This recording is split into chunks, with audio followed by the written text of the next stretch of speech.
चलो डिस्कस करते हैं कि बिल्स ऑफ एक्सचेंज की जर्नल एंट्रीज क्या होती हैं ड्रॉर और ड्रॉई की बुक्स में जब बिल मेच्योरिटी पे ऑनर हो जाता है, मेच्योरिटी डेट पे बिल की पेमेंट हो जाती है। तो फर्स्ट एंट्री तो होती है गुड्स की सेल परचेज की, जब गुड्स क्रेडिट पे सेल परचेज हुए तो ड्रॉर यानी सेलर की बुक्स में एंट्री होगी डेटर टू सेल्स और इनकी बुक्स में एंट्री होगी परचेज टू क्रेडिटर। ये तो फर्स्ट एंट्री है जो बेसिक है, हम सबको आती है। सेकेंड एंट्री होती है जब ड्रॉर ने बिल ड्रॉ करा और ड्रॉई ने एक्सेप्ट करा। इनके लिए वही बिल रिसीवेबल है क्योंकि इनको पैसे मिलेंगे और इनके लिए वही बिल पेबल है क्योंकि इनको उस बिल के बदले पैसे देने हैं। तो बिल रिसीवेबल नाम की एसेट इनके लिए डेबिट हो गई क्योंकि इस एसेट के बदले इनको भविष्य में पैसे मिलेंगे और डेटर को इन्होंने कम कर दिया। और इनके लिए बिल्स पेबल अब लाइबिलिटी है जिसके बदले पैसे देने हैं भविष्य में, तो वो लाइबिलिटी को इन्होंने क्रेडिट करा, बढ़ाया और क्रेडिटर वाली लाइबिलिटी को कम कर दिया, डेबिट कर दिया।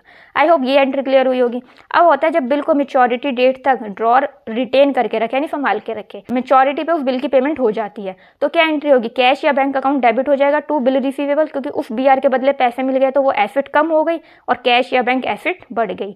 इनके इसमें क्या होगा, बिल्स पेबल टू कैश और बैंक, क्यों, क्योंकि जो लाइबिलिटी थी बिल्स पेबल की वो कम हो गई और एसेट भी कम हो गई पेमेंट करने की वजह से। नेक्स्ट होता है जब बिल को डिस्काउंट करा लिया जाता है बैंक से, तो फर्स्ट टू एंट्रीज तो कॉमन है। थर्ड एंट्री क्या होगी, जब डिस्काउंट कराएगा मेच्योरिटी से पहले, तो ड्रॉर की बुक्स में एंट्री होगी बैंक से जब पैसा मिला बैंक अकाउंट डेबिट, जितना पैसा नहीं मिला डिस्काउंटिंग चार्जेस जो कटे वो इनके लिए खर्चा है तो discounting charges debit to BR क्योंकि इन्होंने बिल दिया तो वो एसेट कम हो गई और उस बिल के बदले इनको बैंक अकाउंट से पैसा मिल गया और कुछ पैसा चार्जेस का कट गया। इनकी बुक्स में कोई एंट्री नहीं होगी।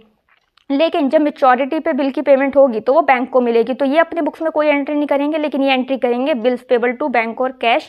थर्ड सिनेरियो होता है जब बिल को एंडोर्स कराया जाता है, तो फर्स्ट टू एंट्री सेम है। अब जब बिल को एंडोर्स करेगा ड्रॉर अपने क्रेडिटर को बिफोर मेच्योरिटी तो इनकी बुक्स में एंट्री होगी, क्रेडिटर को बिल दिया तो क्रेडिटर की लाइबिलिटी हो गई कम यानी डेबिट और बिल दे दिया तो बिल की एसेट जो एसेट थी वो भी कम हो गई, तो एसेट कम हुई तो उसको कम कर देंगे, क्रेडिट करोगे, और लाइबिलिटी कम हुई तो डेबिट करोगे। इनको कोई फर्क नहीं पड़ता, ये कोई एंट्री नहीं करेंगे। मेच्योरिटी पर पैसा इनको तो मिलेगा नहीं, इनके क्रेडिटर को मिलेगा तो ये एंट्री पास नहीं करेंगे, इनकी सेम एंट्री होगी। क्लियर है।